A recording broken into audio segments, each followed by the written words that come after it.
नमस्कार, NDTV India के मध्य प्रदेश और छत्तीसगढ़ चैनल में आपका स्वागत है। हम आज यहाँ पे चुनावी चर्चा करेंगे। 3 बड़ी खबरों के बारे में हम अपने सहयोगियों से इस पे बातचीत करेंगे। सबसे पहली खबर जो है, आम आदमी पार्टी की रीवा में रैली हुई है, उसकी बात करेंगे। अखिलेश यादव छत्तीसगढ़ के दौरे पर जाएंगे, इस पे चर्चा करेंगे कि देश बचाने का दावा कर एक साथ आने वाले दल एक अलग अलग राज्यों में एक दूसरे के खिलाफ क्यों चुनाव लड़ रहे हैं। साथ ही हम आपको रायगढ़ में प्रधानमंत्री मोदी की तारीफ कर फंसे छत्तीसगढ़ के डिप्टी सीएम टीएस सिंहदेव की बातचीत भी करेंगे कि आखिर कांग्रेस वर्किंग कमेटी की जो बैठक हैदराबाद में हुई, वहां पर टीएस बाबा ने क्या कहा, इसकी जानकारी देंगे। तो सबसे पहले मध्य प्रदेश की बात करते हैं। मध्य प्रदेश में जैसे जैसे विधानसभा चुनाव नज़दीक आ रहे हैं, वैसे वैसे सियासी दल और भी एक्टिव होते जा रहे हैं। बीजेपी और कांग्रेस के अलावा अन्य पार्टियां भी चुनाव में अपनी किस्मत आजमा रही है। अब हम आम आदमी पार्टी की बात करते हैं। रीवा में एक बड़ी रैली का आयोजन उन्होंने किया है, जिसमें शामिल होने के लिए आम आदमी पार्टी के राष्ट्रीय संयोजक और दिल्ली के मुख्यमंत्री अरविंद केजरीवाल, पंजाब के सीएम भगवंत मान के साथ रीवा के एसएएफ ग्राउंड में पहुंचे हैं। यहीं पर रैली हुई है। यहाँ खास बात यह है कि केंद्र की बीजेपी सरकार के खिलाफ बने इंडिया गठबंधन का हिस्सा आम आदमी पार्टी एमपी में कांग्रेस की ही जड़ें काटने का काम कर रही है। आप पहले ही एमपी में सभी 230 विधानसभा पर अपने उम्मीदवारों को उतारने का ऐलान कर चुकी है। आम आदमी पार्टी का ध्यान अधिकतर विंध्य इलाकों पर है, क्योंकि हाल में ही 16 नगर निगमों के चुनाव में सिर्फ एक सिंगरौली सीट पर आम आदमी पार्टी को कामयाब मिली थी। यहां से पार्टी की रानी अग्रवाल महापौर चुनी गई। इससे पहले केजरीवाल और भगवंत मान 20 अगस्त को सतना जिले में आयोजित आम सभा में शामिल हो चुके हैं, जबकि दोनों ही नेताओं ने 14 मार्च को राजधानी भोपाल का भी दौरा किया था। तो हमारे साथ रीवा से जावेद अंसारी हैं, साथ में हमारे सहयोगी अनुराग भी हैं और जुल्फिकार भी जुड़े। अनुराग, सबसे पहले आपसे ही बात करते हैं। आप हमारे दर्शकों को समझाइए, मुझे भी समझाइए। कल ही मैं हैदराबाद में से लौटा हूँ, देर रात जो है कांग्रेस की CWC की मीटिंग हुई। वहाँ पे जो चुनाव वाले राज्य हैं, वहाँ के नेताओं ने और पंजाब के नेताओं ने, दिल्ली के नेताओं ने आम आदमी पार्टी की चर्चा की। जब हमने मध्य प्रदेश के मुख्यमंत्री से पूछा कि आम आदमी पार्टी से कोई गठबंधन होगा, तो उन्होंने साफ इनकार कर दिया, कहा कि आम आदमी पार्टी अपना कैंडिडेट अनाउंस कर चुकी है। जब हमने पूछा कि भोपाल की रैली होगी क्या इंडिया की, उन्होंने कान में जो है कुछ ऑफ द रिकॉर्ड कहा और उसके बाद चले गए। मतलब कि कांग्रेस के नेता जो है मध्य प्रदेश के, वो अरविंद केजरीवाल के साथ रैली के लिए मंच शेयर नहीं करना चाहते हैं। वहां की जमीनी हकीकत क्या है? बाबा, 2-3 चीज़ें आपने पूछी हैं। सबसे पहले तो मैं आपको बता दूं कि मध्य प्रदेश हो चाहे छत्तीसगढ़ हो, ये दोनों राज्य ऐसे हैं जहां ज़्यादातर बाइपोलर पॉलिटिक्स है। लेकिन आप जिस इलाके की बात कर रहे हैं, जावेद भाई हमारे साथ हैं, वो और इस बार में विस्तार दे पाएंगे। लेकिन जो सिंगरौली महानगर पालिका है, वो ये ऐसी वैसी महानगर पालिका नहीं है। मध्य प्रदेश में भले ही भोपाल आर्थिक राजधानी हो, जबलपुर संस्कार धानी हो, इंदौर माफ़ कीजिएगा भोपाल राजधानी और इंदौर आर्थिक राजधानी है, लेकिन जो सिंगरौली का इलाका है वो ऊर्जा राजधानी कहा जाता है। यानी सारे बड़े पावर प्लांट वहीं पर हैं। और इंदौर के बाद आपको जानकर हैरत होगी कि वहाँ सबसे ज़्यादा वहाँ की महानगर पालिका में पैसा है। तो ऐसे में जो वहाँ महापौर आम आदमी पार्टी की चुनी गई हैं और 17 या लगभग 20 जो पूरे पार्षद वगैरह पूरे मध्य प्रदेश में चुने गए हैं, तो आम आदमी पार्टी को लगता है कि मध्य प्रदेश में उसकी संभावनाएं कुछ बन सकती हैं। ऐसे में खास करके जो उत्तर प्रदेश से लगा हुआ इलाका है सिंगरौली का और तमाम ऐसे इलाके हैं, मैं आपको बताऊंगा एक बड़ा नाम जो कि आम आदमी पार्टी में शामिल हो सकता है, लेकिन वो गुना और जो ग्वालियर का इलाका है वहाँ से आता है। वो नाम बीजेपी से नाराज़ है। ऐसे कुछ और नाम हैं जो आम आदमी पार्टी में शामिल हो सकते हैं। अब दिक्कत ये है, जैसा आपके दूसरे सवाल पर लौटे, तो कांग्रेस को ऐसा लगता है कि जो भी आम आदमी पार्टी से कोई नाम शामिल होगा, और इसकी वजह भी है क्योंकि पिछले दफ़े जो चुनाव हुए थे 2018 में बहुत नज़दीक मामला था। 115 सीटों के साथ कांग्रेस पहले नंबर पर थी, 109 के साथ बीजेपी दूसरे नंबर पर थी। 230 विधानसभा सीटें हैं, उसमें 116 जो जादुई आंकड़ा है, लेकिन इसमें लगभग 25 ऐसी सीटें थी जहां हार जीत का अंतर 2000 से 3000 या 4000 के बीच में था। 10 तो ऐसी सीटें थीं जहां पर 500-1000 से भी कम वोटों से हार जीत हुई थी और उसमें से 7 सीटें बीजेपी हार गई थी।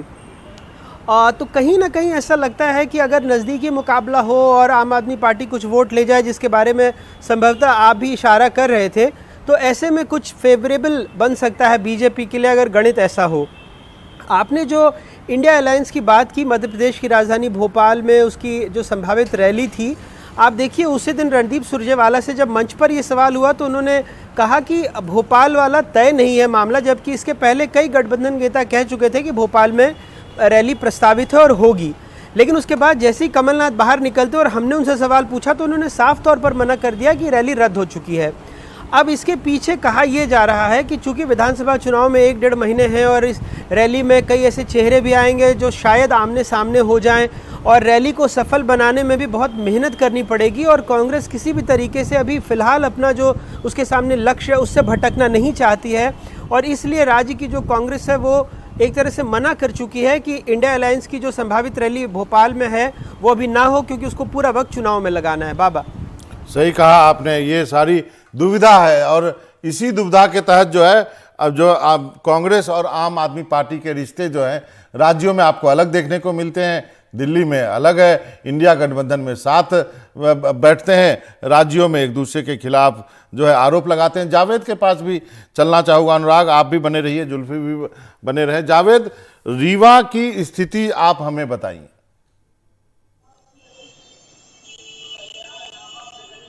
बाबा मैं आपको बता दूं, आज आम आदमी पार्टी के केजरीवाल और पंजाब के मुख्यमंत्री भगवंत मान रीवा में थे। उन्होंने यहां पर एसएफ मैदान में एक बड़ी सभा को संबोधित किया। उन्होंने 10 गारंटी देने की बात की। अगर बात की जाए तो उन्होंने यहां एक प्रत्याशी भी घोषित कर दिया है सिरमौर विधानसभा से, जहां भारतीय जनता पार्टी काफी मजबूत है। पिछली 2 बार से उनका यहां से विधायक लगातार जीतता रहा है। हालांकि सिंगरौली से एक महापौर आम आदमी पार्टी का रानी अग्रवाल, जिनको उन्होंने प्रदेश अध्यक्ष बना दिया है, आम आदमी पार्टी को लगता है विंध्य में उनकी स्थिति कुछ बेहतर हो सकती है। लेकिन फिलहाल अभी जितने लोग उनके साथ जुड़े हैं, ऐसा कोई बड़ा चेहरा नजर नहीं आ रहा है जो विधानसभा में एक बड़ा प्रत्याशी साबित हो, किसी के लिए सिरदर्द साबित हो। लेकिन आज की रैली को देखकर अरविंद केजरीवाल और भगवंत मान काफी उत्साहित थे। उनको लग रहा था यहाँ उनको जनाधार मिल सकता है। अपने भाषण में भी उन्होंने लगातार इसी बात का जिक्र किया। भगवंत मान ने तो ये भी कह डाला, मुझे 2 साल बाद इतनी भीड़ नजर आई है। जी बाबा जी, आपने सही कहा। अनुराग आपके पास आऊँगा और उसके बाद जुल्फी के पास जाएंगे। जुल्फी के पास जाएंगे तो अखिलेश यादव की बात करेंगे। तो पहले हम मध्य प्रदेश की स्थिति आपसे समझना चाहते हैं कि कांग्रेस का क्या कोई गठबंधन का सीन है, समाजवादी पार्टी या अन्य छोटी पार्टियां जो और बाकी जो आदिवासी बेस्ड पार्टियां हैं, क्या कोई गठबंधन का वहां पे है या फिर कांग्रेस अकेले लड़ रही है? देखिए, ऐसा फिलहाल तो यही लग रहा है कि कांग्रेस अकेले ही लड़ेगी। जो उत्तर प्रदेश के से लगे हुए इलाके हैं वहाँ पर पिछली दफ़े भी 2 बहुजन समाज पार्टी के और 1 समाजवादी पार्टी के टिकट से चुनकर आए थे विधायक, लेकिन अब वो कमोबेश बीजेपी के ही पाले में जाकर के बैठे हुए हैं। तो ऐसे में मुश्किल है बाबा कि यहाँ पर कांग्रेस किसी से गठबंधन करे। पिछली दफ़े भी जैसे जो जयस के उम्मीदवार थे डॉक्टर हीरालाल अलावा, वो कांग्रेस के सिंबल पर लड़े थे। लेकिन इस दफ़े जो आदिवासी बहुल इलाके हैं वहाँ पर जो जयस है, चाहे गोंडवाना गणतंत्र पार्टी हो, कुछ दिनों पहले यहाँ पर एक बड़ी सभा भी की थी भोपाल में और ऐसा लग रहा है कि ये सारे लोग एकला चलो की राह पर हैं। हो सकता है कि जो तमाम ऐसे छोटे दल हैं, जैसे छत्तीसगढ़ में भी जो अमित जोगी की पार्टी है या फिर बहुजन समाज पार्टी है, उसने गठबंधन किया था, लेकिन बहुत ज़्यादा जो आशातीत परिणाम हो ऐसा उनके पक्ष में आए, ये थोड़ा मुश्किल लगता है।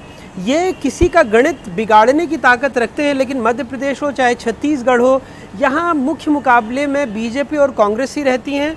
थोड़ी बहुत डेंट आम आदमी पार्टी ने लगाई है। देखिए, अगर जैसे यहाँ पर अगर ओवैसी की पार्टी के भी आने की बात चल रही है, उन्होंने भी भोपाल में और आसपास के इलाकों में कुछ सीटों पर लड़ने की बात कही थी, लेकिन मध्य प्रदेश में जो मुसलमानों का वोट है वो भी 8% के आसपास है। तो ऐसे में वो परंपरागत रूप से कांग्रेस के पक्ष में ही जाते हैं। लेकिन मालवा निमाड़ में जो कुछ दंगे हुए और उसके बाद से थोड़ी बहुत नाराज़गी है, लेकिन क्या कोई तीसरी पार्टी, चौथी पार्टी आकर के वोट बेस में सेंध लगा लेगी, ये कहना अभी मुश्किल है। लेकिन तमाम गुणागणित ज़रूर चलेगा जैसे जैसे चुनाव नज़दीक आएंगे। जी अनुराग, आगे बढ़ते हैं। और जैसा कि अनुराग बता रहे थे कि एकला चलोरे की बात मध्य प्रदेश में होगी, लेकिन छत्तीसगढ़ की बात कर लेते हैं। अब छत्तीसगढ़ में अखिलेश यादव सियासी समर में हाथ आजमाने पहुंच रहे हैं। समाजवादी पार्टी के अध्यक्ष अखिलेश यादव 25 सितंबर को छत्तीसगढ़ में अपनी पार्टी के चुनाव अभियान की शुरुआत करेंगे। और इस पर बात करते हैं जुल्फी से। जुल्फी, ये कहा जा रहा बघेल से भी मुलाकात करेंगे, यानी मुख्यमंत्री से, उसके बाद वो चुनाव भी लड़ने का मन बना रहे हैं। तो सवाल जो अनुराग से था वही आपसे भी है कि ये समाजवादी पार्टी वहाँ पे है क्या छत्तीसगढ़ में, और यदि है तो कांग्रेस की प्रतिक्रिया क्या है, जो इंडिया अलायंस में एक साथ बैठते हैं लेकिन राज्यों में अलग अलग लड़ने की तैयारी कर रहे हैं, फिर घूम के 2024 में एक साथ लड़ेंगे। इस पर जानकारी दीजिए। बाबा, छत्तीसगढ़ में अगर समाजवादी पार्टी की बात की जाए तो समाजवादी पार्टी की छत्तीसगढ़ में जमीन बहुत मजबूत नहीं है। सिर्फ छत्तीसगढ़ में समाजवादी पार्टी नाम के लिए है, ये कहा जा सकता है, क्योंकि अभी हाल में ही देखें तो इनके प्रदेश अध्यक्ष 2 बदल गए। इसके पहले करीब 4 महीने पहले प्रदेश अध्यक्ष थे तनवीर अहमद, और फिर उसके बाद दूसरे प्रदेश अध्यक्ष आए, और अब कुछ दिन पहले ही नवीन गुप्ता को प्रदेश अध्यक्ष बनाया है। तो छत्तीसगढ़ में समाजवादी पार्टी का गठबंधन, समाजवादी पार्टी का जो संगठन है वो मजबूत नहीं है। हर विधानसभा में समाजवादी पार्टी की मौजूदगी भी नहीं है, लेकिन कुछ कुछ विधानसभा में समाजवादी पार्टी के कार्यकर्ता हैं। लेकिन सक्रियता की अगर बात की जाए तो समाजवादी पार्टी छत्तीसगढ़ में सक्रिय नहीं है। उसकी तुलना में अगर देखें तो बसपा काफी मजबूत स्थिति में है, और हमेशा से बसपा 2 सीट जीतती आई है। लेकिन छत्तीसगढ़ में समाजवादी पार्टी के कूदने की एक वजह यह भी है क्योंकि पिछले चुनाव में भी कुछ सीटें समाजवादी पार्टी ने दी थी, और इस बार समाजवादी पार्टी की जो कैंपेन 25 तारीख को संभावित अखिलेश यादव शुरू कर रहे हैं, उसके पीछे के जो राजनीतिक मायने ये है कि इंडिया गठबंधन में समाजवादी पार्टी है, और छत्तीसगढ़ में चुनाव मैदान में उतर कर वो अपनी ताकत बताने की कोशिश में होगी, क्योंकि इसके बाद जब 2024 में चुनाव होंगे तो उत्तर प्रदेश में समाजवादी पार्टी काफी मजबूत है और कांग्रेस पार्टी वहां पे कमजोर है। तो ऐसे में छत्तीसगढ़ में कूदना का मतलब ये है कि समाजवादी पार्टी ने अगर ताकत लगाई तो 1 से 1.5% अगर वोट भी लिया तो वो वोट कहीं ना कहीं कांग्रेस का वोट हो सकता है। तो ऐसे में जब ये मैदान में उतरेंगे, और अभी हालांकि किसी प्रत्याशी की घोषणा हुई नहीं है, और जब सभा होगी और सभा की भीड़ के बाद ये स्थिति हो सकती है कि कांग्रेस पार्टी के साथ बैठकर ये चर्चा हो जाए, क्योंकि पॉलिटिक्स में बाबा आप भी जानते हैं, देखा है कि रिश्ते जो हैं वो हमेशा परमानेंट ना तो दुश्मनी के होते हैं ना तो दोस्ती के होते हैं। जहां पे फायदे होते हैं उसके आधार पर वहां पे समीकरण बन जाते हैं। जी बाबा, आगे बढ़ते हैं और छत्तीसगढ़ की बात करते हैं। छत्तीसगढ़ के उप मुख्यमंत्री टी.एस. सिंहदेव की तरफ से प्रधानमंत्री मोदी की तारीफ करने के मामले में अब मुख्यमंत्री भूपेश बघेल का बयान सामने आया है। सीएम बघेल ने कहा कि जिस वक्त सीडब्ल्यूसी की बैठक में ये मुद्दा उठा तो उस वक्त वो बैठक में मौजूद नहीं थे। अब असली जानकारी मैं आपको बता देता हूँ। जो सीडब्ल्यूसी की बैठक जो हैदराबाद में हुई थी, उसमें हुआ क्या कि केंद्रीय चुनाव समिति के सदस्य के तौर पर जो शामिल हुए थे सिंहदेव साहब, तो उनको वहाँ पर बयान के लिए माफ़ी मांगना पड़ा, और उनको कांग्रेस अध्यक्ष ने भी कुछ सवाल जवाब किए और कहा कि आपको जो आप बोलते हैं उसको आपको देखना चाहिए कि आप क्या बोल रहे हैं। और इस पर जो है वो उप मुख्यमंत्री साहब को जो उन्होंने एक तरह से कहा कि मुझसे गलती हो गई है, और इस पर बात करते हैं। आपको मैं बताऊं जुल्फी, कल ही था वहाँ पे ये मीटिंग, और ये बात सच है, बघेल साहब सबसे पहले निकल गए थे।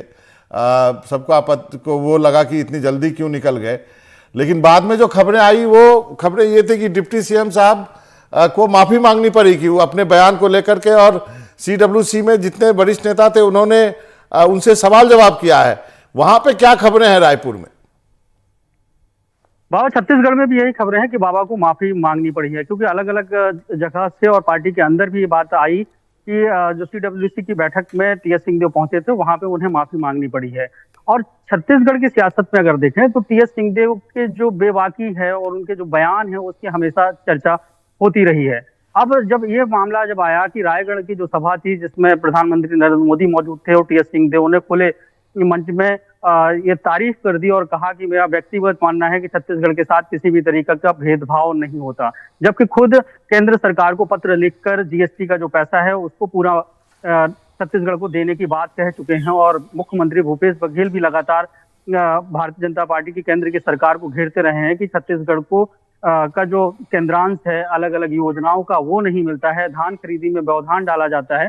तो जब ये बयान आया तो उसके बाद कांग्रेस के अंदर हो या भारतीय जनता पार्टी के अंदर चर्चा टीएस सिंहदेव के बयान की थी। कांग्रेस के लोग ये दबी जबान मान रहे थे कि इससे कांग्रेस को नुकसान होगा, क्योंकि कांग्रेस जिस आक्रामकता के साथ भारतीय जनता पार्टी की केंद्र सरकार को घेर रही है और बीते 15 सालों की जो भाजपा की सरकार रही है उस पर घोटालों के आरोप लगा रही है, और टीएस सिंहदेव का बयान इस तरीके से आना, क्योंकि ये हमेशा बाबा चर्चा रही है, 2.5 साल का मसला रहा है और ये भी बाद में बीच बीच में निकल कर सामने आती रही कि टीएस सिंहदेव कभी भी पाला बदल सकते हैं। हालांकि उन्होंने इस बात का कभी भी खंडन किया। तो इस घटना के बाद से भी ये कहा जा रहा था कि कहीं ना कहीं भाजपा से भी उनके अच्छे रिश्ते हैं।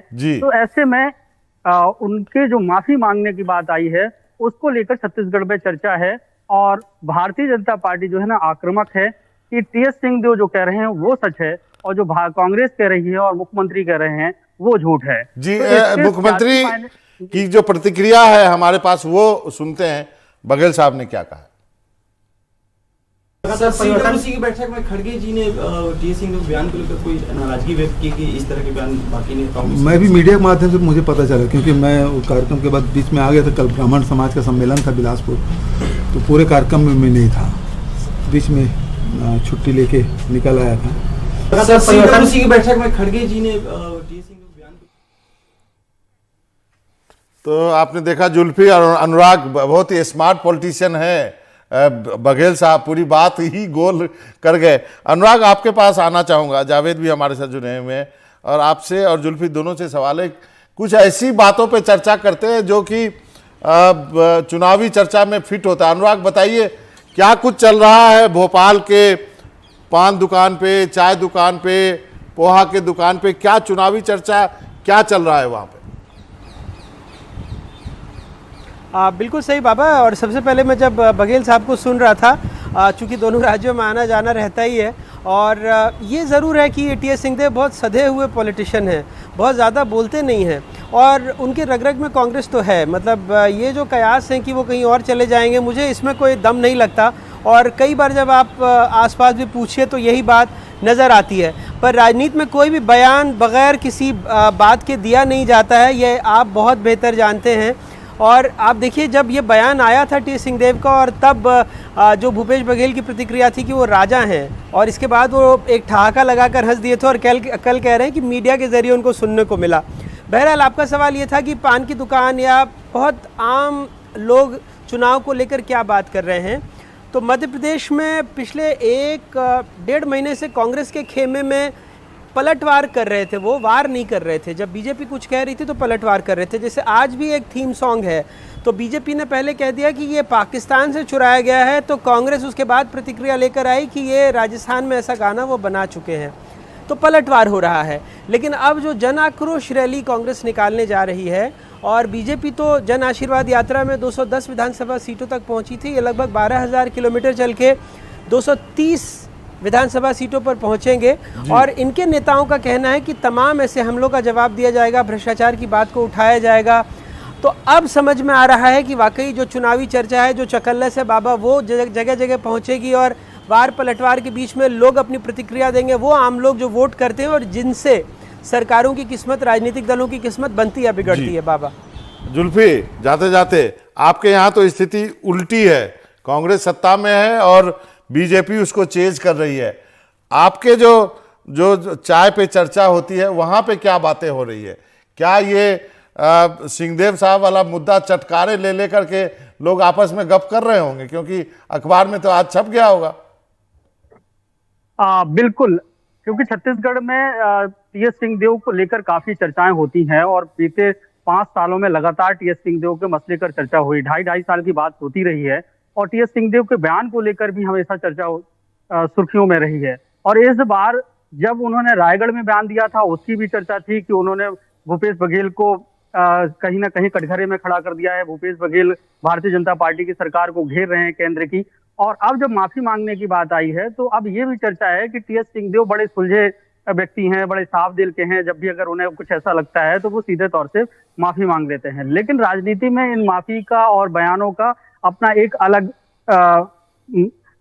अपनी अलग बात होती है। यहाँ पे टीएस सिंहदेव ने जो माफी मांगी उन्होंने आने वाले वक्त को देखते हुए मांगा, क्योंकि बहुत बुरी तरीके से टीएस सिंहदेव घिरते नजर आ रहे थे, क्योंकि टीएस सिंहदेव उप मुख्यमंत्री हैं, अब कैबिनेट मंत्री भी नहीं है। ऐसे में उनके जो बयान को है वो राष्ट्रीय परिप्रेक्ष्य में भारतीय जनता पार्टी उठाने के मुद्दे में थी। उसको राष्ट्रीय स्तर पर उसकी चर्चा कराना भारतीय जनता पार्टी ने शुरू कर दिया था। तो ये तमाम बातें गली चौराहों पर, पान की टपरियों पर है कि छत्तीसगढ़ की सियासत को लेकर कि आने वाले वक्त में कौन सत्ता में आएगा, कि भारतीय जनता पार्टी आएगी कि कांग्रेस की आएगी। तो ये चर्चा ये भी है कि भारतीय जनता पार्टी छत्तीसगढ़ में आक्रामक हो गई है। भारतीय जनता पार्टी का केंद्रीय नेतृत्व छत्तीसगढ़ के दौरे पर है। वहीं अगर कांग्रेस की बात करें तो कांग्रेस के मुख्यमंत्री भूपेश बघेल के दौरे होते नजर आ रहे हैं। केंद्रीय नेता की संख्या जो है वो छत्तीसगढ़ में कम है। तो ये तमाम चर्चा पॉलिटिकली। अनुराग, जाते जाते आपसे ये जानना चाहूंगा, ये जो कांग्रेस डैमेज कंट्रोल कर रही है छत्तीसगढ़ में, वो क्या हो जाएगा क्या?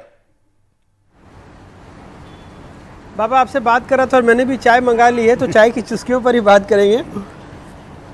बिल्कुल, जो कांग्रेस की कोशिश यही है, देखिए आप जैसे जैसे चुनाव नज़दीक आते हैं बाबा, तो हमने देखा है सालों में कि कोई ना कोई ऐसी बात हो जाती है जहां पार्टियों का पूरा जो कैंपेन है वो कहीं ना कहीं तितर बितर हो जाता है और फिर उनकी पूरी जो ताकत ऊर्जा है वो डैमेज कंट्रोल में लग जाती है। कुछ बहुत कांग्रेस ने सफलता हासिल कर ली है, क्योंकि अभी जो माहौल है ये कहना बड़ा मुश्किल है दोनों राज्यों में कि कौन जीत रहा है, कौन हार रहा है, किसके पक्ष में हवा है। जैसे जैसे चुनाव नज़दीक आएंगे इस चाय की चुस्की की तरह उसमें भी और गर्माहट आती जाएगी बाबा। जरूर, चाय की चुस्कियों में और गर्माहट आएगी और हम रोज इसी तरह चर्चा करेंगे और उम्मीद करेंगे कि हमारे सहयोगी इसी तरह से जुड़े। जावेद जी, आपका बहुत बहुत शुक्रिया। अनुराग, आप चाय का आनंद लीजिए। जुल्फी, आप जो है वो गपशप का आनंद लीजिए। राजनीति जो है काफ़ी चटकदार हो गई होगी रायपुर में। आप तीनों का बहुत बहुत शुक्रिया। तो आज चुनावी चर्चा में इतना ही, लेकिन कहीं जाइएगा नहीं। एनडीटीवी मध्य प्रदेश और छत्तीसगढ़ में खबरों का सिलसिला जारी है।